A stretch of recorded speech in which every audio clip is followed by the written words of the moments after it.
Hi, I'm Pauline. I'm 33 years old and I live in Scotland, and hopefully you've seen the last video so I don't have to explain everything again, but I will go into my weight, which is I was at my heaviest that I saw, but that's not really true. I remember being about 27.8, but the heaviest I was recently, which prompted the whole weight loss surgery thing, is 378 pounds, which is 27 stone.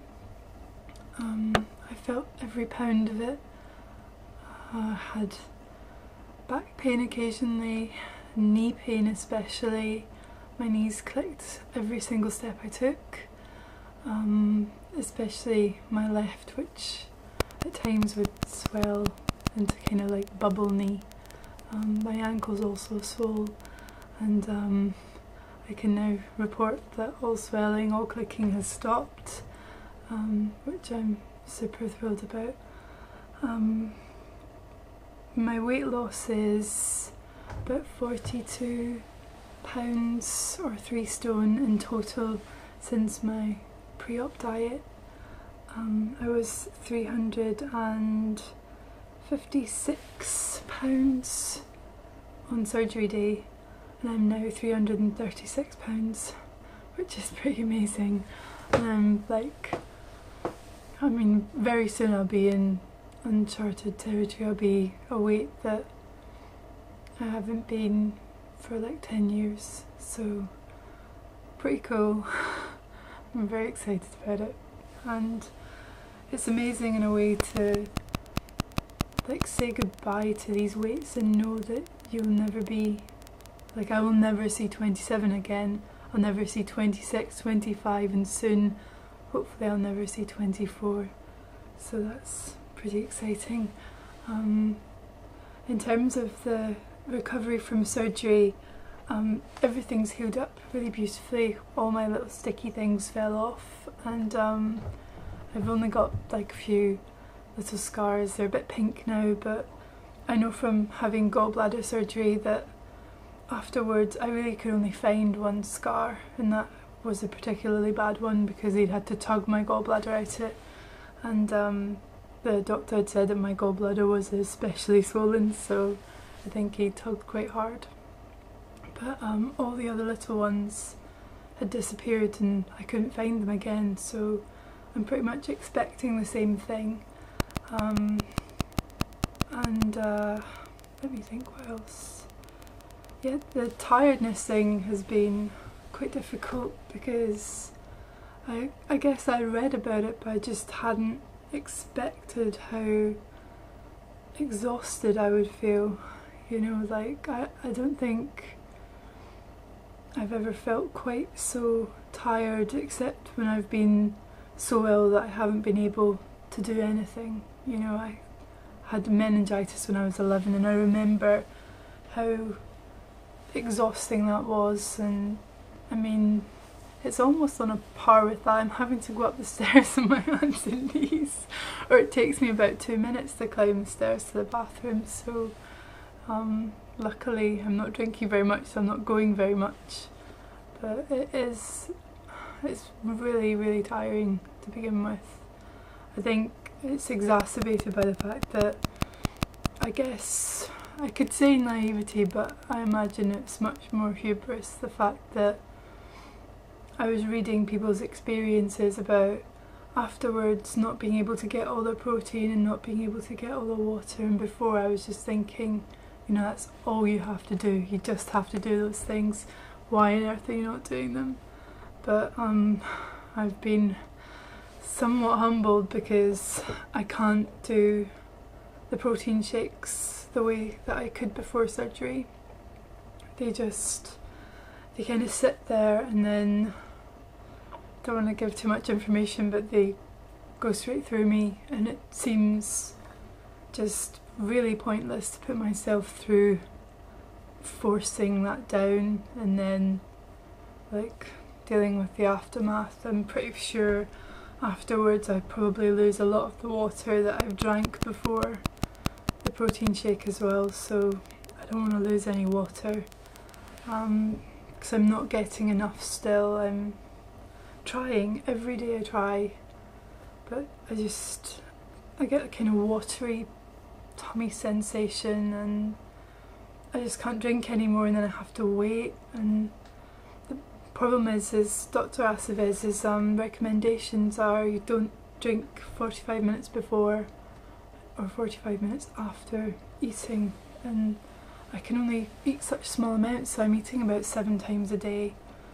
And I guess if you do the math, you'd see that it's pretty hard to then sip all that water in between times. It's basically impossible. I'm trying, but it's very difficult. I'm still taking sips, although I really shouldn't have. We're not supposed to take mushies or period food till Saturday, but I did have some tuna pate, which went down really nicely.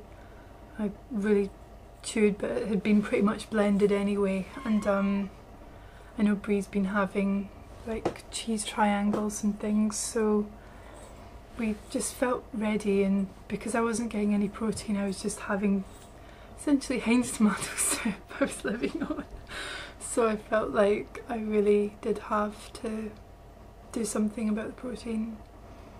I'm kind of paranoid, I guess, that what I'm losing isn't my fat, what I'm losing is like my heart muscle or something. I don't want to do that, so I'm just trying to get protein in as best I can.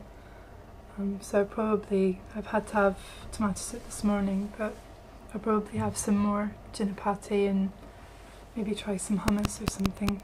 But it's so much harder than I expected, because you just can't control what you can take. I've been sick now.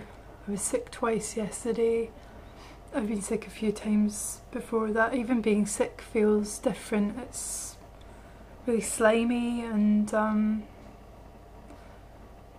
don't know, it's weird, but the times that I have been sick, I've had to be sick. It couldn't stay in my tummy, it was making me ill. It wasn't like occasionally in the past if I overate I could just get rid of some of it to make myself feel comfortable, but it isn't that. It's it has to come out. Just my tummy's rejected it entirely. What else? I guess I'm just dealing with the emotional side. It's very hard. I'm trying not to think about it too much, but it does have that same feeling that I felt in the past when I've been on diets, where life just kind of, I don't know, it drains of its colour. And I guess it's like, I don't know, a black and white cartoon instead of a colour cartoon. Everything's just a bit duller, greyer. Or maybe a better analogy is, it's like reading a novel without punctuation. Food was like, I don't know, my full stops and my commas that like marked the end to everything, the beginning of new things. It divided all the little clauses, just like it divided my day. It just not having that is hard, and I guess the scale hasn't replaced that feeling, not yet at least. I wish it would, but it isn't. It's still just really difficult to see how I'm going to get sort of instant joy in the future. I'm going to have to work harder to be happy. I'm going to have to chase the things that I feel are going to make me happier, instead of just buying something and scoffing it and feeling instantly better. It sounds so pathetic, I can't believe I'm saying it, it's really embarrassing, but I'm just being honest, I guess. It's hard. I remember in Heathrow when we were coming back, I was looking over at Accessorize and thinking, you're not really gonna replace food. It's so bad, but I mean, exercise is like a fat girl's dream, because you know that there's no sizes, everything will fit, nobody's going to look at you funny for going in there.